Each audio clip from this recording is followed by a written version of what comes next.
How are you? So I want to speak with you about the opportunity to do service next year, the immersion trips that we run out of campus ministry. So we run 3 trips, and that's what I'm going to go through the PowerPoint with you. The first one is just the information, which you have a snapshot of that on the handout that we gave you. So the application is available online. There's the Google Doc, the forms link, as well as the Campus Ministry Facebook page where you can find the link as well.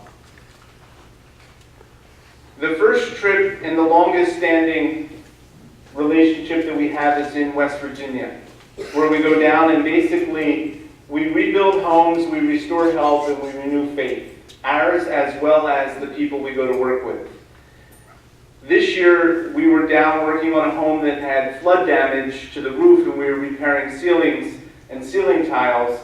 And the people came in, and the following week the group that was going to be in the community is going to be working on a home where a veteran came home from the war, got divorced, his parents gave them their house, he moved in with his son, and they declared the house uninhabitable for a child. So social services came and took the child away. So they were going to go in the next few weeks to work on the home to get the home livable again so that the gentleman could get his son back. And the interesting thing, the amazing thing, the important thing about that work in West Virginia is if we're not there, no one's doing that work. So we are the only provider of those services for the week in the community that we're in. This was the house and the house owner of the house in the center there that we worked with this year. The type of work that we're doing, cutting, making, the gentleman standing there is the supervisor. So the on-site supervisors explain all the tools, all the equipment, how to do, so you don't need anything but an open heart and a sense of adventure to be able to participate. And then we go into the culture and the local community to see what else is available. And in this particular area, there's caves. So they take us through a tour of the caves. So we're about a half mile down underground in this picture. And we see all the different stalactites and stalagmites and things that you read about and hear about. This picture of Jess.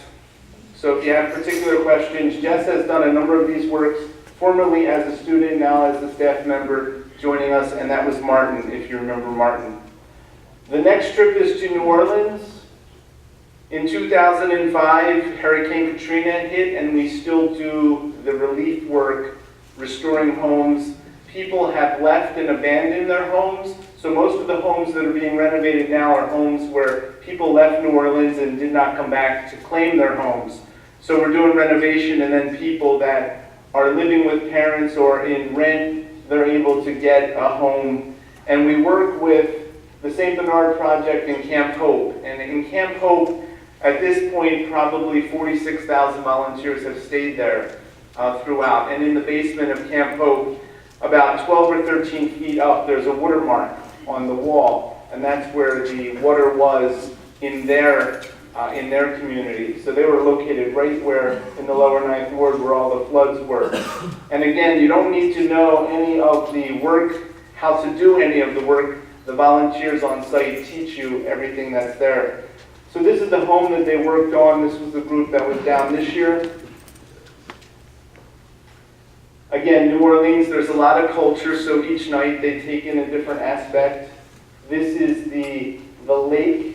So the lake and the levees, the water all met in New Orleans. There's a picture of 3 soccer players and Jess again from a few years ago doing work. They were plastering, as you can see.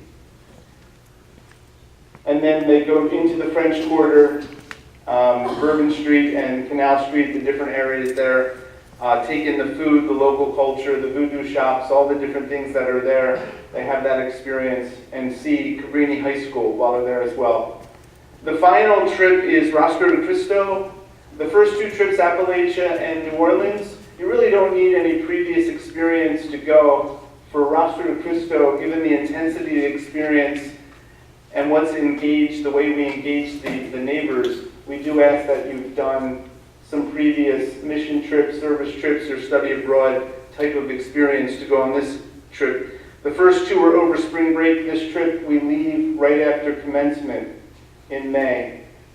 And we eat, live, and exist on $2 a day. So rice, beans, tomatoes, peppers, onions.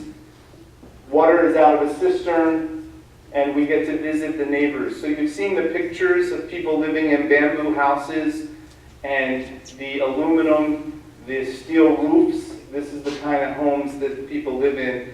And over the course of years, they build onto their homes. The expression is brick by brick. And they do that brick by brick. Last year, we met Rosa when we were down in Rostro de Cristo, and that's where we recruited her. She was on a volunteer year for the year, and we recruited her to come and be our campus minister.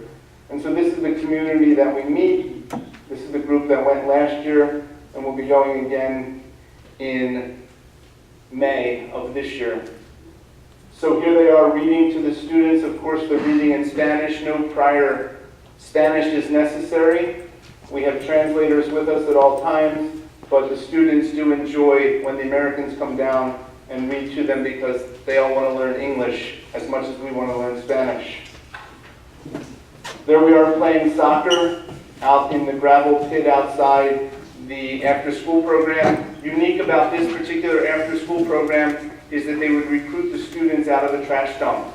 So they would move from their community into the trash dumps with their families. They would live in tents in the trash dumps and then pick from the garbage for supplies to resell and things that are valuable, sometimes for food.